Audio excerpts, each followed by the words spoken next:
look, that's what he is. He's not well, he is. He's like an artist on the ball. But that's not what he is. Like, he's so much more than that. And I think you have to be, because otherwise, if I'm a defender, I'm going to mark him. I'm looking at this fella going, how would you bully this fella? GAA on Off the Ball. Now you're welcome back, so we'll take a glance at the weekend's football. In particular, Dublin Kerry caught the eye. Dublin 4-9, Kerry 1-18. Third time in the last 4 meetings between this pair that there's been a draw. Happy to say All-Ireland winner with Kerry, Darran O'Sullivan, is on the line. Hey, Darran. Hey, Joe. Thanks for having me. No, great to have you with us. So what did you make of it in broad terms? Jeez, where to start? I suppose the first half was everything you were fearing as a Kerry fan, and the second half was everything you'd be hoping that they'd bring to the table this year. You know, they had a great fight. They didn't back down. They just kept chipping away. They backed themselves. I suppose I'm coming away with mixed feelings. It was great. 118 any day of the week is brilliant, but it was just disappointing to see the goals that we coughed up in the first half. They were very soft and easily avoided, to be honest. Yeah, that was the thing. Even 2 of the goals, very similar positions, left-hand side of the pitch, and like 3v3, numbered up fine, and Dublin just time a run and pop it into space in behind one of the men, and it's that simple. And it probably shouldn't be that simple either. Someone should be coming into cover and stop that at source, or you fellas have to go with the runners better. Yeah, look, I suppose when you're in that position and you have a fella kind of going towards the corner flag, there's no need to be trying to get out in front of him. Sometimes you just have to leave him win it, and I don't know, were they trying to anticipate the pass so they could go in and put a hand in or what, but it was way too easy. And the fact that he could run into open space going in on goal, look, I think that's one of the issues Kerry have had over a number of years, that area in front of goal seems to be left open. We got to let off very early in the game when I think it was Scully got through and put the ball across and they hit the post. We just didn't learn our lesson. It was just, I don't know, were we trying to be more attack-minded in terms of the defence and getting the hand in all the time and not leaving the win-handy ball, and they got caught. But to get caught twice is it's poor. So there'll be a bit of head scratching, I think, going on this week in training. And I think the fact that they're safe, I'd be disappointed, to be honest, if they didn't reshuffle the back line just to give a few new lads a go and see how they get on, because I think if you're still making the same mistakes that you've been making for the last couple of years, you do need to mix it up a bit. Because last week when we spoke, one of the things you were happiest about on the back of the Galway performance was a sense now that there was a structure about the Kerry defence. So I guess that early faith maybe was dismantled. That might be one of the reasons you're particularly disappointed. Yeah, that was it. No, obviously, look, I suppose the performance against Galway was brilliant, but I think everyone down here knew that Galway weren't at the races that day, and look, it looked a bit better than it was. Now, there were times during the game where I thought, we're set up well. And I don't know whether it's a concentration thing or a lack of spatial awareness that we were just switching off. And look, if you switch off for a split second against Dublin, they're the best in the business at actually making you pay, and they did that. So at times, like it was a funny one at times, because Dublin only kicked, if you take the goals out of it, they didn't kick a lot. They actually were a lot more wasteful than I've probably ever seen them, and they actually kicked a lot of high kind of aimless balls in. I know they got a goal from one of them, but a lot of their play on the weekend wasn't very Dublin-like. So you think maybe that was down to Kerry putting pressure on, and maybe it was down to Kerry working hard. But I think if you can cut out the lapses in concentration, they'll be well on their way. But I'm not sure what it is, to be honest. If I go through the players individually, they're all super footballers, very good, very talented. It just seems to be a cohesion thing. I heard Paul Flynn talking recently about the Dublin backs, and he said obviously they're all well able to mark one-on-one, man-on-man. He goes, but the structure they have in place means they don't have to do it very often. Yes. And unfortunately, I think Kerry's structure in the backs just isn't there yet, and they're probably having to go one-on-one more often than anyone would like. And so look, to be fair, if you put out one fire, Dublin will start another one elsewhere, on that understanding though. But to hone in on those 2 goals where they were similar-ish, and Kerry were numbered up okay, and it was just, as I said, a little hand pass over the top and a great run in behind, and suddenly there's nobody there. It's a free run at goal. I mean, I'm sure as a forward, that's the dream scenario for you, that you can make a little dart in behind and suddenly it's open season in front of you. So you want somebody there. Why isn't somebody there? I would have thought that's a numbers issue whereby they're off marking other people. Like, is it that you're saying, well, there needs to be a sweeper in there for those moments, or what's the easy or obvious solution? No, I think it's like, for me, it's just awareness. Where's the danger? And the danger is always in the middle of the goal. Yeah. I think we had bodies out in around the arc, around the 30-yard line, kind of looking to see where they're runners, but there was nobody aware of somebody slipping in behind someone. Maybe, I don't know what is that from. Maybe people just don't expect these silly errors to happen. That's all it was. It was a silly error. It was a lack of concentration, switching off for a split second. But it's for me, it's awareness. Where's the danger? And with Dublin, it's goals. You take the goals out of it, you're going to take an awful lot out of them. And like that, we stopped them kicking points quite well. We took that area around the D really well, but yeah, it was behind the man. You know, I always think back to even soccer with Paul Scholes. He was always looking over his shoulder. He always knew what was around him. And I know it's a different game, different positions, but maybe just something like that, getting fellas in the habit of looking around. That's all it is, a quick glimpse around. Geez, the middle is wide open and a bit of communication, and you cut a lot of that out. Yeah. So I guess the optimistic view, if you're looking at this from a Kerry perspective, would be, well, the high punt in for the Con goal, I think was it Paul Murphy got caught out. Paul Murphy, yeah. Yeah, write that off. Yeah. That's one of those things, that's not going to happen again. And then if we get on top of those moments with the 2 goals where you're 3v3, I mean, eliminate them. Suddenly Dublin are down to 1-9 here. And not, when was the last time Dublin kicked 9 points in a match? You could you could spin it around in a positive way, or you could say, geez, like we've been talking about these issues in defence for a long time. Yeah, so look, I suppose, like any day, I suppose you come out of it with a draw against Dublin, you kick 118. There are positives there. Sure. And when you look at how poor some of the goals were, you're saying, geez, we surely won't make them mistakes again. And there's definitely stuff to work on. But the other side of it is Dublin weren't at the races either. Like Kieran Kilkenny, normally so reliable, had a couple of very handy wides, which isn't like him as well. So like it's hard to take anything from it, to be honest. And the positive is we tightened up an awful lot in the second half. I think it was 1, 2 or 3, and the penalty was one of them in the second half they conceded, which is good. And great character like that. There was no major turning point. They just kept going. They just didn't give up. It was just chipping away at the points. And obviously then Stephen O'Brien came on and made an impact and won a penalty. So I think the fact that they kept going, they deserved something from it. They were a lot tighter in the second half, which was great to see, a lot hungrier.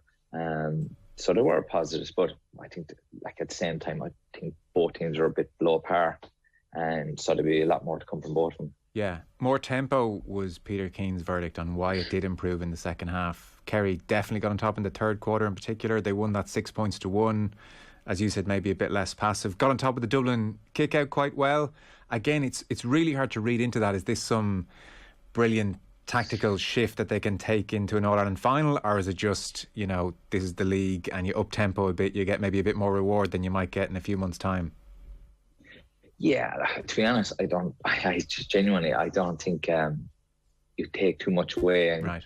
If you were going into an All-Ireland final, you look at it, to be honest. I think the fact is, like that, you move the ball quickly and you don't give them a chance to get their bodies back, and you get a chance to take players on a bit more one-on-one, which they don't like no defenders do. And yeah. I think Dublin are one of the best that if you slow down, they will get bodies back, and they will hunt you down in 2s and 3s as good as any team.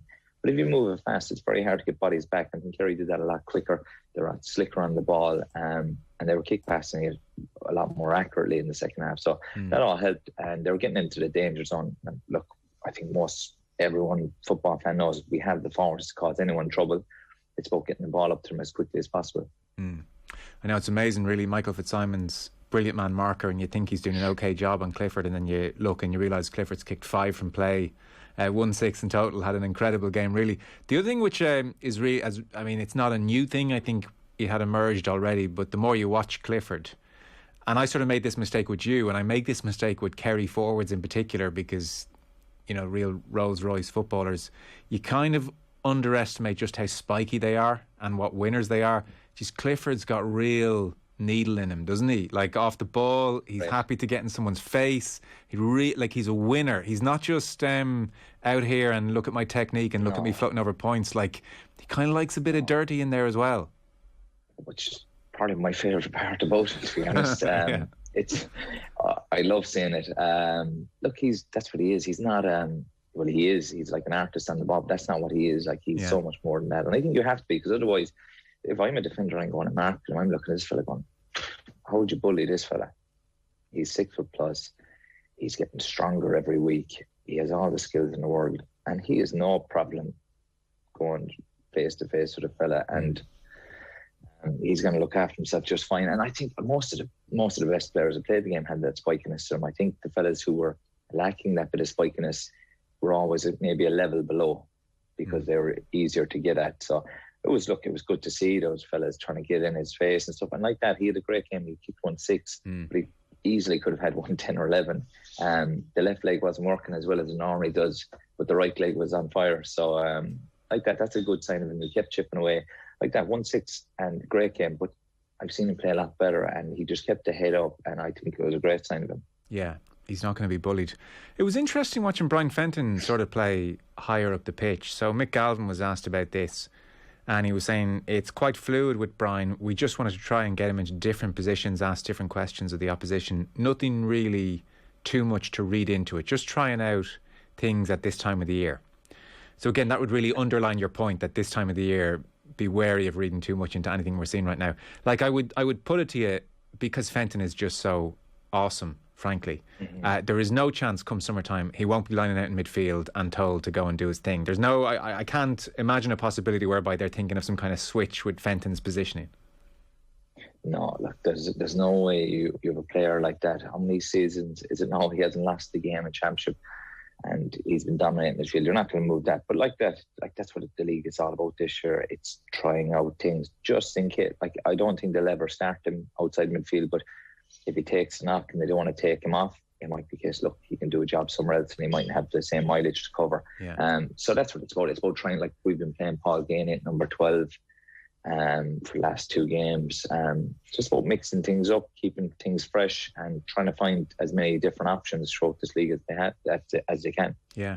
I was listening to Paddy Andrews after the game, and in fact I'll play a clip later on of Andrews talking about who partners Fenton at midfield. But on Gainey, he was talking to Owen Sheehan, and he was saying that's not the way to nurse Gainey back to form, sticking him out there at number 12. Like, he's an inside forward, get him back to form in his best position. That's the best way to do it. Where is Gainey in his career right now for you? See, for me, it wasn't about nursing him back to form, because he hasn't played, so he couldn't have any form anyway.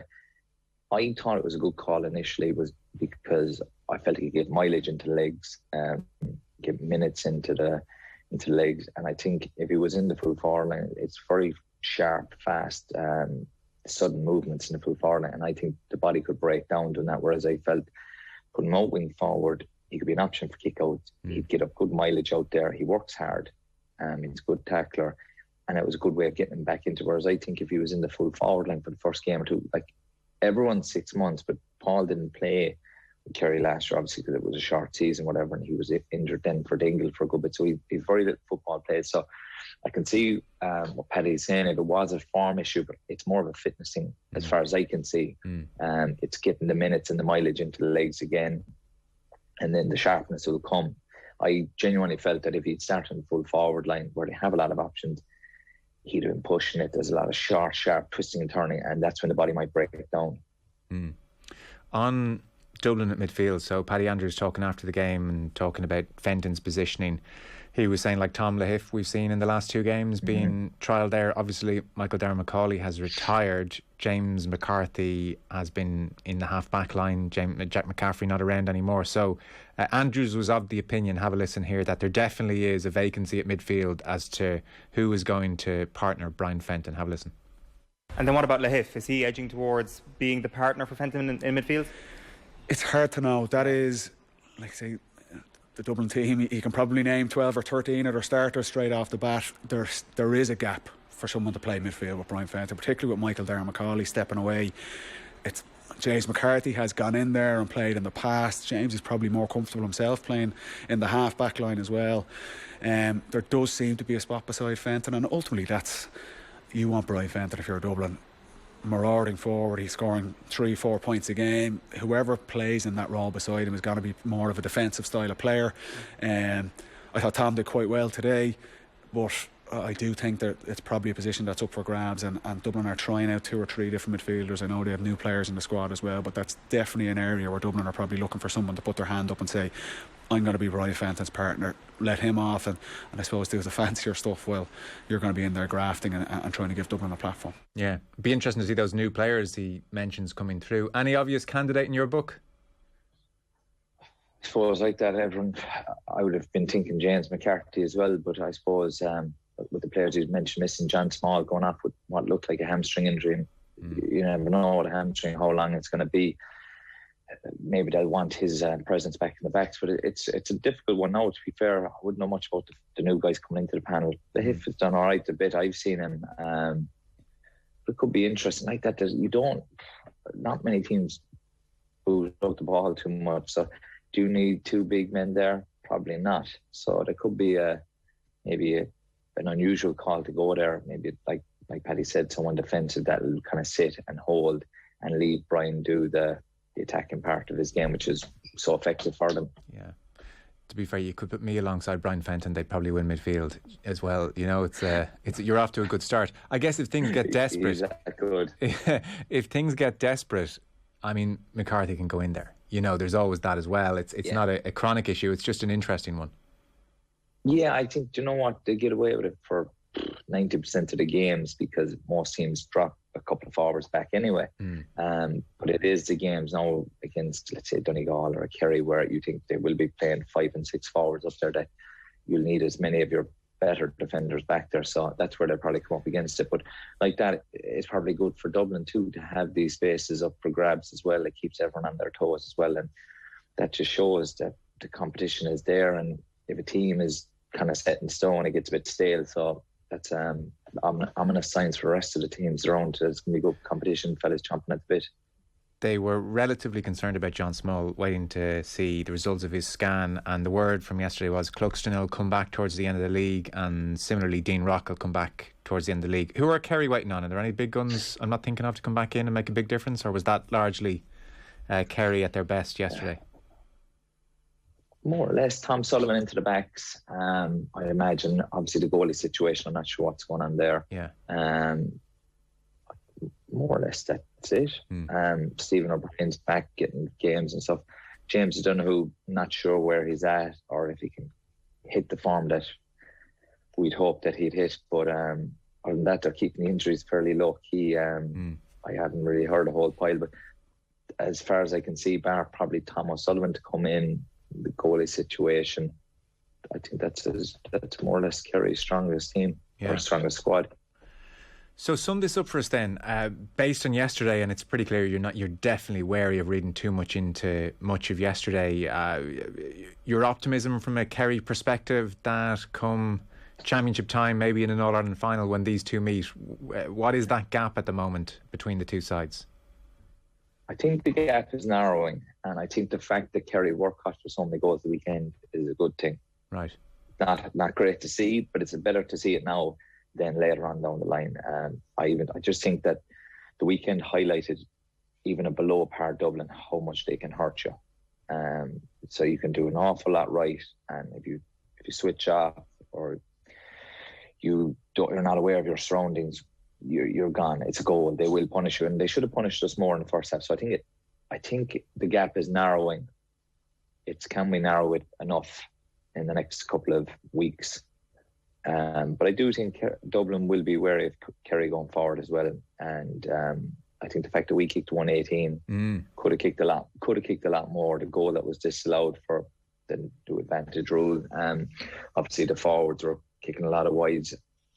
Both teams were actually kicking a lot of wides, so there could have been a lot of other scores. I think defensively that would worry Dublin as well. Yeah, like if the mark is to get to 22, 23 points to beat this Dublin team, Kerry that won't freak Kerry out the way it would most sides. No, I don't think so. Like that, you know, David and Sean have started the season really well. I think Darran O'Sullivan's been excellent. And like that, Allianz Football, probably like 22 points. I think Kerry would go out there and expect to be kicking around that most games, to be fair, and hopefully creating a few more goal chances. So, no, look, it's positive for the first 2 league games. So we can't complain too much. Okay, very good. Darran O'Sullivan, thanks so much. Appreciate it. Cheers. Thanks, guys.